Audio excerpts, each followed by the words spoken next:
In this module, we'll look at how to solve equations involving exponential and logarithmic functions. The first equation to start with is something on the order of 3 to the x equals 81. Now, the thing that we're not used to is having the variable up in the exponent. And to begin with, you just try to look at the equation and see, can you visually come up with a nice answer for this problem? Well, if we start thinking about raising 3 to a certain power, is there any way for us to end up with 81? And if we think about it for a little while, we start raising 3 to certain powers, we realize that if we raise 3 to the 4th power, that gives us 81. And so this first example doesn't really involve a lot of work in terms of algebra. Just look at the problem and try to decide, is there a nice solution for this? And if so, you don't really need to do any more formal work. Now, the real question comes in though, well, what if the problem is not quite so nice? What if I have 3 to the x equals 100? Well, we know 3 to the 4th is 81. And if we take 3 to the 5th, that's 243. So the answer is somewhere between 4 and 5, but we probably aren't able to do that in our head. So the question is, how can we use exponential or logarithmic functions to solve this? Now, the idea here, there's multiple ways to do this, but the idea is if you're in one form, for example, right now we are in exponential form, and we don't know what the answer is, the best way to solve these kind of problems is to convert it to the other form, convert it to logarithmic form, and then you should be able to come up with an answer. So what we're going to do is just rewrite this equation in logarithmic form. So we have the logarithm base 3 of 100 is equal to x. And by writing this in logarithmic form, notice we have isolated the variable x.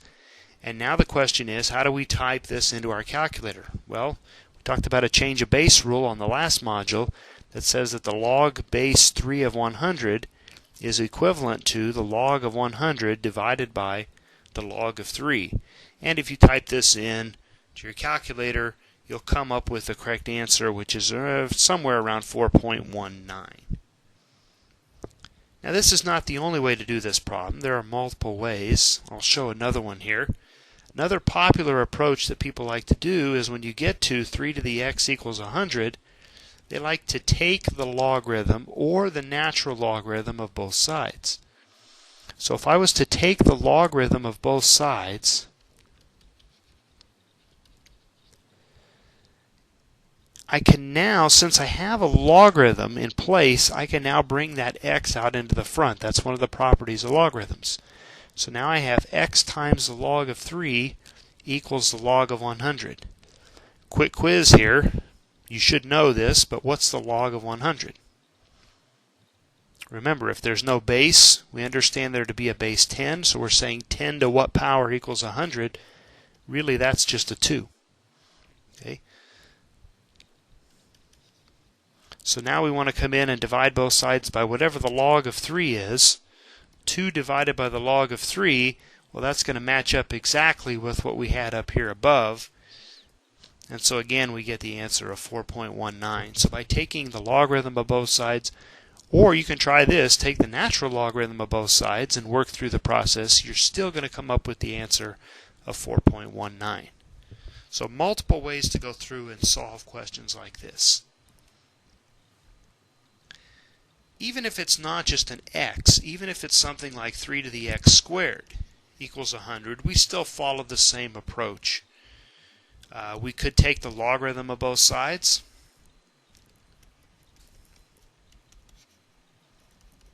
We already said that the logarithm of 100 is just 2. And again, bring the power out in front on the left here, we get x squared times the logarithm of 3. Divide both sides by logarithm of 3. And we've already come up with the fact that this is 4.19, but this time instead of equaling x, it just equals x squared. And so to finish off the problem, we just need to square root this 4.19, and our answers are plus or minus about 2.05. So if I substitute in 2.05 into the original, I'll get 100 for an answer. If I substitute in negative 2.05, I'll also get 100 for an answer. So there's a couple of examples of working through logarithmic equations or exponential equations where we can use logarithms to solve them. At this time, you should solve the following two equations, 5 to the x equals 12 and 10 to the 3e to the 3x minus 7 equals 100 on your own. Pause the video, solve these, and when you're finished, start the video again and see if you've done them correctly.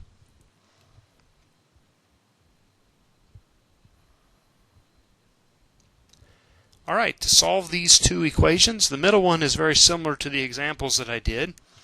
We can approach this by one of two ways. If we wanted to just convert this over to logarithmic form, we'll end up with logarithm base 5 of 12 equals x. And in this case, just the logarithm of 12 divided by the logarithm of 5 is going to give us our answer. And I didn't type this in ahead of time, so I don't know for sure what the answer is. Obviously, it's somewhere between 1 and 2, and just whatever you get when you type in log of 12 divided by log of 5. For the second example, the thing that's a little different on this one is I've thrown a constant out in the front of the exponent. So 10 times the exponential function equals 100. But just like you would do in any algebra type problem, we can come in and divide both sides by 10 to get rid of that constant. So we get e to the 3x minus 7 is equal to 10. Now I could take the logarithm of both sides here, but it might be smarter to take the natural logarithm of both sides. And the reason we might want to take the natural logarithm of both sides is because when I take the natural logarithm of this left side, after I bring the power down in front and get 3x minus 7, the natural log of e is left over, but the natural log of e is just 1. So 3x minus 7 times 1 equals the natural log of 10. And so to finish off this problem, I would take whatever the natural log of 10 is, plus 7, and then divide it by 3. Again, I didn't get the decimal approximation for this, but you can get that from punching it into your calculator. That would be the value for x that would satisfy the original equation.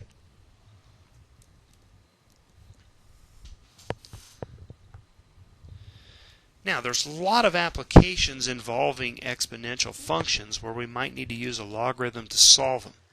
I've got a couple of examples here from the area of money or finance, even though there are many physical applications as well that would work with the same type of equation. In finance, we see equations that look like this, where P is the initial amount of money that's invested, called your principal. R is the interest rate that you're able to gain. C is the number of compoundings per year. And T is the number of years in which the money is left in the account. If you plug all of those values in, A is your new principal amount. This is the amount that you'll have in the account after you've left it in for T years. So here's our situation. Let's say that we have $1,000 to invest or to put in the bank, and they're willing to give us a 5% rate, and the compounding period is going to be monthly, meaning that we will have 12 compoundings over the course of 1 year. But instead of knowing the number of years, we know our final goal. We want to end up with $1,500. And the question becomes, how long do I need to leave this money in the account so that I can get up to $1,500? So how long does it take for me to earn $500 of interest? Well, let's plug in all the values that were given, and let's start to solve this equation for t. 1 plus the rate was 5%. Notice I changed it over to a decimal form. And so this is what the equation looks like. Now, working backwards to try to solve for t. We're going to have to take a logarithm of both sides eventually, but it's a wise thing to go ahead and divide by 1,000 first on both sides. So 1,500 divided by 1,000 is just 1.5. The other thing I'm going to do right away is take this 1 plus 0.05 divided by 12 and join that all together. That's just a number. And this comes out to be 1.004, and the decimals just keep going on for a while, raised to the 12t. Now I have a number raised to a power equal to another number. This is where we want to use logarithms to solve the equation. We've got some options. We can either take the logarithm of both sides and then pull this power 12t out in front, or we can just write it as a logarithm. And so let's approach it this way, writing it as a logarithm. So I have logarithm base 1.00417 of 1.5 equals 12t. So to solve this problem, I'm going to have to find a numerical value for what I just put in brackets. That can be done with the change of base formula. I can get that by taking the log of 1.5 divided by the log of 1.00417. Once I have that number, then I'll just need to come in and divide by 12 to get my time component. When this is all typed into your calculator, you end up with something around 8.13 years in order for this to happen. So for me to gain $500 of interest in this problem at 5%, it's going to have to be left in the account without taking any out for over 8 years. At this time, I'd like for you to solve this same type of a problem. So let's just start with all the same information over here, except let's change this 1,500. Let's just come in and change it to $2,000 this time. So how long do I need to leave the money in the account so that I can get from $1,000 all the way up to $2,000? Okay, you should pause the video at this time, try to work through the problem, see what you come up with for an answer.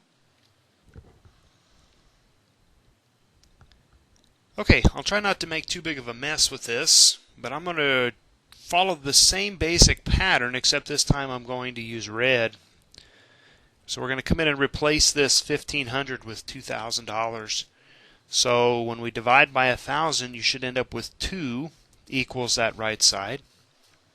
When we change it over to a logarithm, of course the 1.5 will turn into a 2, and so we have the log of 2 divided by the log of 1.00417.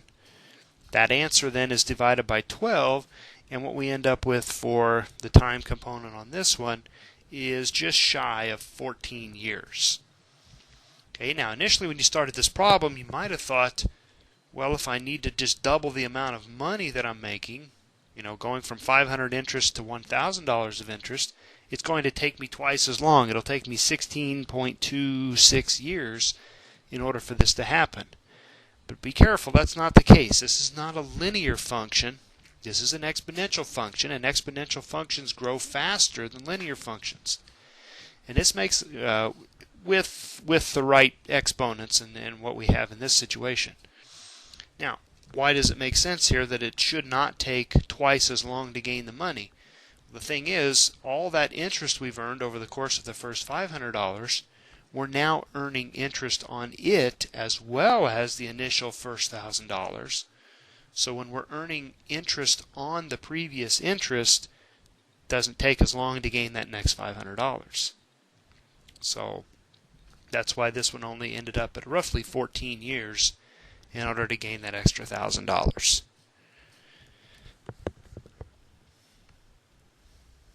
There are other formulas as well that work with exponential functions, except this time, instead of having what we call like monthly compounding or annual compounding or a discrete number type of compounding, we're now going to have what's called continuous compounding. You see this a lot in the physical sciences with continuous change. Anything that's always changing, you're going to have this E in there. So let's take the same problem, and now instead of only getting compounded once a month, let's say it's compounded continuously. How long will it take for us to go from $1,000 to $1,500 at the same 5% interest rate? So I want to end up with $1,500. I'm starting with $1,000, and my rate is still 5%. Again, to solve a problem like this, it's wise to divide off the 1,000 first. And again, there are multiple ways to proceed from this point, but what one could do is take the natural log of both sides. And when you take the natural log of both sides and pull the power in front, remember, you have to have a logarithm before you can pull the power in front. And then remember that the ln of e is just 1. This problem works itself out pretty quickly. Just the ln of 1.5 divided by 0.05, and on this problem we end up with an answer just around 8.1. Now remember, the previous problem we ended up with 8.13. So by compounding it every instant, it didn't really save us a lot of time versus it being compounded on a monthly basis. At this time, I'd like for you to practice an example real quick. Let's stick with this a equals p e to the rt idea. Let's say that we're trying to go from $1,000 up to $1,500 again. But you're afraid that 8.1 years is too long to leave it in the account. So you're willing to leave it in the account for 6 years. What interest rate would you have to have so that you could get from $1,000 up to $1,500? Pause the video at this time, try to solve it, and then restart the video when you're ready to see if your answer is correct.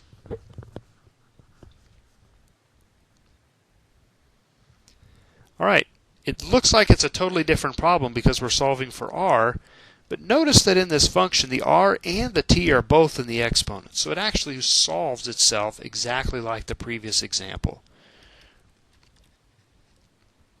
E to the 6r. So I still have a variable up in the exponent. So I can divide both sides by 1,000, take the natural logarithm of both sides, and then divide by 6. And in this case, when we move the decimal over and make this a percent, we see that we need to have about a 6.75% interest rate in order for us to only need to leave it in the account for 6 years to get up to that extra $500. So this is the first half of this module where we start with exponential functions, but we might need to use logarithms to solve them. The second part of this module is, what if we start with a logarithmic function and we're stuck? How do we solve it? Okay, some examples. What if I have logarithm base x of 3 equals 2? If I'm in logarithmic form and I'm stuck, not sure what to do to solve it, the best thing to do is convert it to exponential form and then see if you can solve it. So in exponential form, this is x squared equals 3, and all of you are comfortable solving this type of equation. We just take the square root of both sides, get plus or minus the square root of 3.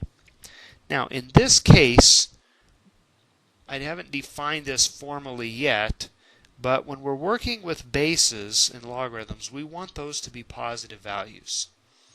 Everything doesn't work out the same when we have negative bases.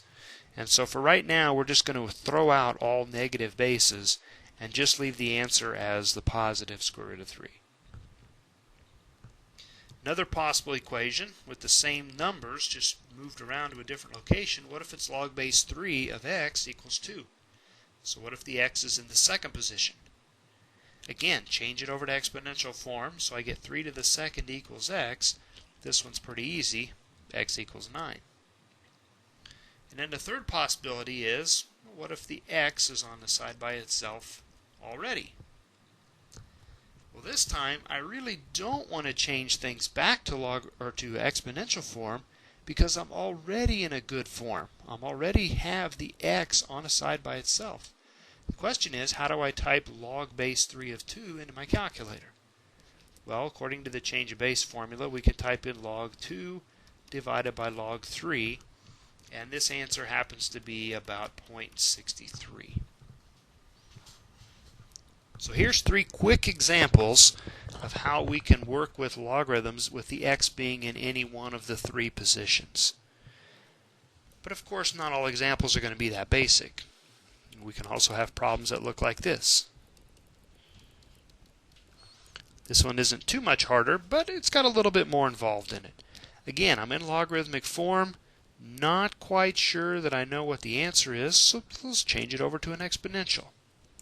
So in exponential form, this is 5 to the first equals 9x minus 4, and we know what 5 to the first is. That's just 5. So now I have a nice, easy linear equation where I can add 4 to both sides and divide by 9, and my answer is x equals 1. We can also have even more complicated equations, something like this. Log base 4 of x minus log base 4 of x plus 3 equals negative 1. Here's where the properties of logarithms from the previous modular come into play. When we have 2 logarithms with the same base and they are subtracted, we can turn those into a single logarithm by dividing the x over x plus 3. So we turn subtraction into division. Now I have a logarithm that I can convert to an exponential and solve. So this is now 4 to the negative 1 equals x over x plus 3. 4 to the negative 1 is just 1/4. So 1 over 4 equals x over x plus 3. At this time I would cross multiply. So 4x equals x plus 3 times 1, which is just x plus 3. And then if I do some algebra, subtract and do a little division, we'll come up with x equals 1 as our final answer.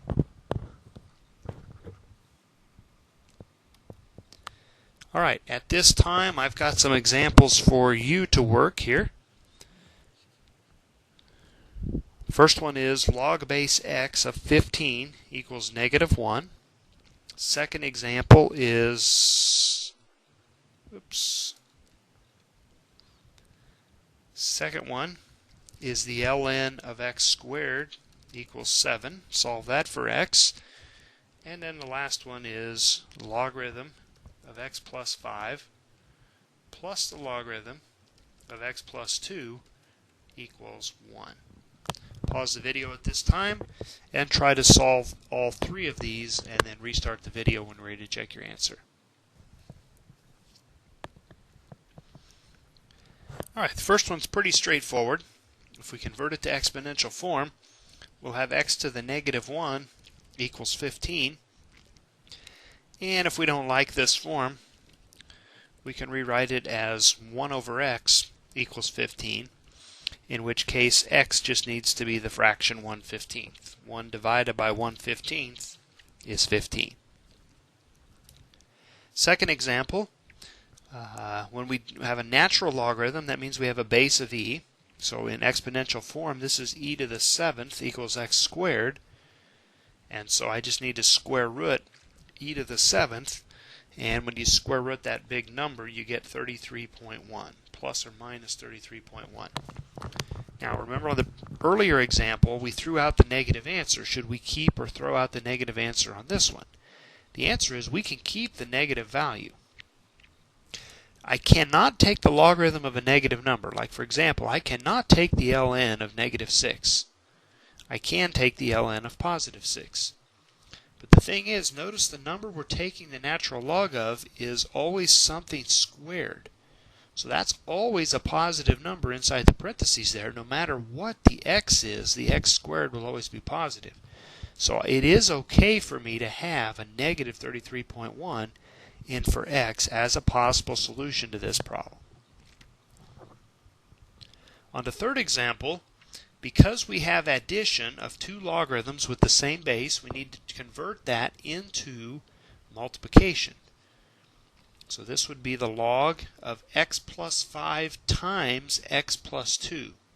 And just to save some steps here, I'm going to go ahead and FOIL out x plus 5 times x plus 2. So that's x squared plus 7x plus 10 equal to 1. At this point, I would convert this over to exponential form. If there's no base there, I understand there to be a 10.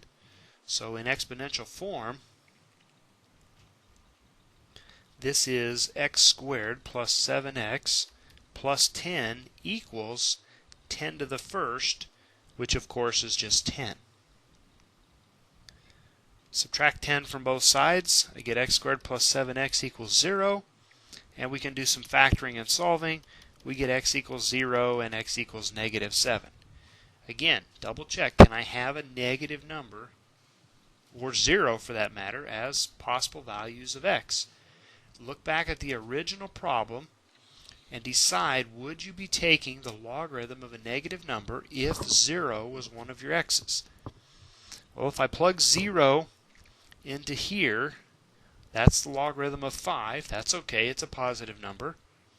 And here, the logarithm of 2. That's okay, because 2 is a positive number.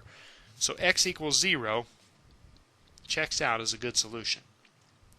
What if I try to plug in negative 7?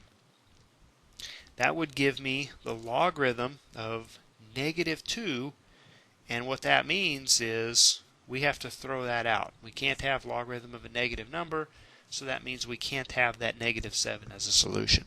So the only good number that works here is if x equals 0. This concludes the video on solving equations involving exponents and logarithms.